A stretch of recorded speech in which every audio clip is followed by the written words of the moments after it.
बिस्मिल्लाहिर्रहमानिर्रहीम। अस्सलाम वालेकुम। जमाल अहमद जैदी आपके साथ हूँ फेसबुक और यूट्यूब पर। आप देख रहे हैं सुप्रीम कोर्ट ऑफ पाकिस्तान में कल अहम तरीन मुकदमे की समाअत हुई आर्टिकल 63A के हवाले से। वो मुकदमा क्या है, इसके अगर जो फैसला है आर्टिकल 63A के हवाले से अगर वो रिवर्स होता है तो उसके क्या इम्प्लीकेशन होंगे, इसके क्या इम्पैक्ट होंगे, उस सब पर बाद में बात करेंगे। अल्टीमेट पॉइंट इसका यही है कि अगर 63A का फैसला रिवर्स हो जाता है तो फिर एक्सटेंशन के लिए फ्लोर क्रॉसिंग हो सकती है, लोटाक्रेसी हो सकती है। काजी फैसला अगर अपनी मुद्दत मुलाजमत तोसी चाहते हैं तो फिर अगर मौलाना की जमात उनके साथ नहीं जाती हुकूमत के साथ, तो फिर काजी फैसला फैसला ये ऐसा कर सकते हैं 63 के हवाले से कि जो हुकूमत है वो पीटीआई के लोगों को भी साथ मिलाकर उनको खरीद कर भी वोट जो है एक्सटेंशन के लिए, आईनी तरमीम के लिए डाल सकती है। मगर इससे पहले आज फिर समात होगी, उसमें बहुत कुछ हो जाएगा, बहुत चीज़ें क्लियर हो जाएंगी, मगर उससे पहले खत खिताबत का सिलसिला जो है वो जारी है।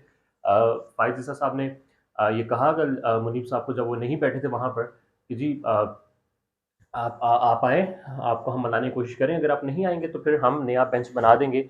उससे पहले एक फ़ैसला जारी हुआ सुप्रीम कोर्ट ऑफ पाकिस्तान से, उम्मीद तो यही की जा सकती थी कि वहाँ से कम से कम गलत बयानी नहीं होगी, मगर याद है आपको मशहूर ज़माना डिग्री तो डिग्री होती है, असली हो या जाली, उस पर कुर्सी तो कुर्सी होती है, कोई बैठा हो या ना बैठा हो। मुनीब अख्तर साहब, जस्टिस मुनीब अख्तर साहब जो है कल समाअत में नहीं बैठे थे, वो कोर्ट रूम के अंदर एंटर ही नहीं हुए थे।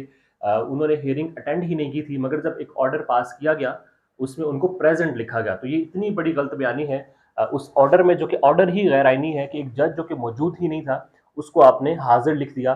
इस पर भी अब देखना है कि क्या जवाब आएगा। मुनीब साहब ने खत तो लिख दिया, जबकि जो फैसला हुआ वो भी जुडिशल 5 जजेस का जो बेंच है वो फैसला करता है, जिसमें 5 के 5 शामिल होते हैं।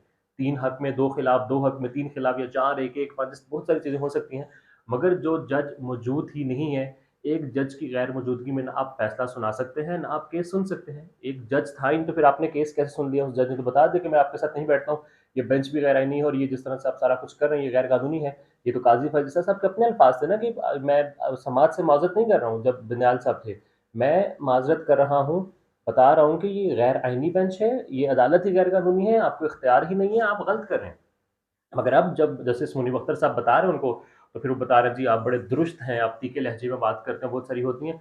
ये 2 खत मंजर-ए-आम पर हुए। काज़ी फैसला का फैसला जिसमें मुनीब साहब को फैसला बताने का कहा गया, जो कि खुद एक गलत फैसला था जिसमें जज मौजूद ही नहीं था, मगर जज को प्रेज़ेंट लिखा गया। फिर मुनीब साहब ने रजिस्ट्रार को बताया कि भई ये क्या कर रहे हो तुम लोग, गैर आइनी काम मत करो। और फिर उसमें ये भी हमने खुद देखा कि मुनीब साहब नहीं थे, मगर वहाँ पर प्रेज़ेंट लिखा गया।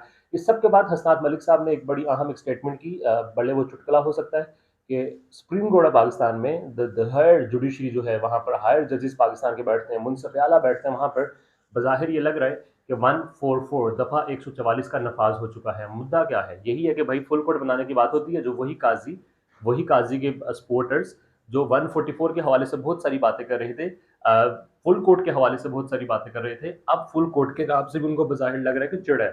तो फिर 144 तब लग गई ना कि 5 जजेस जो मेरे हैं वही आएँगे और कोई नहीं आएगा। अगर 5 से ज़्यादा की आप बात करोगे तो प्रिटेंड ये हो रहा है जी 144 है, ना 6 जज हो सकते हैं, ना फुल कोर्ट बैठ सकता है, ना 13 बैठेंगे, ना 14 बैठेंगे। सिर्फ़ वही 5 जज होंगे जो कि काज़ी फैसला के साथ, और वही फैसले सुनेंगे, वही बेंचेज़ उन्हीं के बनेंगे और वही फिर फैसला करके हुकूमत वक़्त के हक़ में करेंगे। ज़ाहिर है अब तक तमाम फैसले जो भी हुए हैं सुप्रीम कोर्ट ऑफ पाकिस्तान से, वो हुकूमत वक़्त के हक़ में हुए।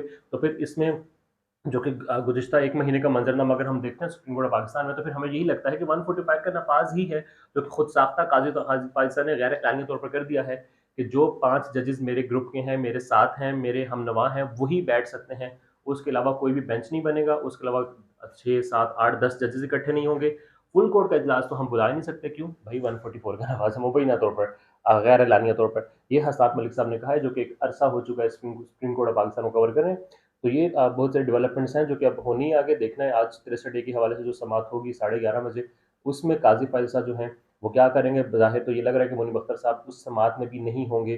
जो नया बेंच बनाया जाएगा तो उस बेंच में, उस कमेटी ने बेंच बनाना है, प्रैक्टिस एंड प्रोसीजर कमेटी ने, उसमें 3 जज होते हैं, मंसूर अली शाह साहब उसमें नहीं होंगे। तो फिर ये मामला कहाँ पर जाएगा? बज़ाहिर इब्हाम ही नज़र आ रहा है और बज़ाहिर तसादम ही नज़र आ रहा है, क्योंकि 4 अक्टूबर को इमरान खान ने डी चौक पहुँचने की कॉल दे दी है। गंडापुर को ये कह दिया है कि भाई 2 दिन लगते हैं, 4 दिन लगते हैं, जितना मर्ज़ी टाइम लगे, हर सूरत पहुँचना है डी चौक। क्योंकि गंडापुर साहब जब निकले थे लियाकत बाग के लिए सवाबी से बज़रिया कंटेनर रोड पर, अवाम का जम गफ़ीर था, मगर वो वहाँ से वापस हो गए, लियाकत बाग नहीं पहुँच पाए, जिस पर कल इमरान खान ने शदीद बरहमी का इज़हार किया। और वहाँ पर कल क्या हुआ था, इससे पिछली वीडियो मौजूद है, जिसमें आपको तमाम तर जो डिटेल्स हैं वो दी हैं। आज 63 के बाद, समाअत के बाद, और फिर जो कुछ इम्पैक्ट इम्प्लीकेशंस और फिर जो एक सिनेरियो पूरा क्रिएट हो जाएगा, उस सब पर आपको बताएंगे। लाइक सब्सक्राइब लाजमी कर लीजिएगा। और yes 144 at Supreme Court of Pakistan via Hasnat Malik साहब। Thank you so much.